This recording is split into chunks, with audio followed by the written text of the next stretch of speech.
விமானி ஆக வேண்டுமென்றால் முதலில் உங்கள் கல்வித் தகுதிகளை சரிபார்க்க வேண்டும். இயற்பியல் மற்றும் கணிதம் பாடங்களில் 50% மதிப்பெண்கள் தேவை. 12ஆம் வகுப்பில் தேர்ச்சி பெற்றிருக்க வேண்டும். அடுத்தது, உங்கள் மருத்துவத் தகுதிகளை உறுதி செய்யுங்கள். நல்ல கண்பார்வை மற்றும் உடல் ஆரோக்கியம் மிக முக்கியம்.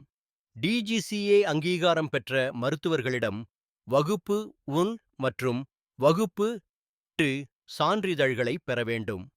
பயிற்சியின் போது எஸ்பிஎல், பிபிஎல், சிபிஎல் என்ற உரிமைகளைப் பெற வேண்டும்.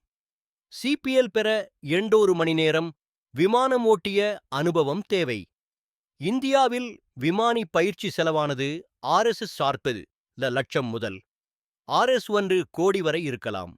ஒரு ஆரம்ப நிலை விமானிக்கு மாதம் Rs.10 5 லட்சம் முதல் Rs.2 லட்சம் ஊதியம் கிடைக்கும். அனுபவம் வாய்ந்த கேப்டன்களுக்கு Rs.5 லட்சம் முதல் Rs.8 லட்சம் ஊதியம் கிடைக்கும்.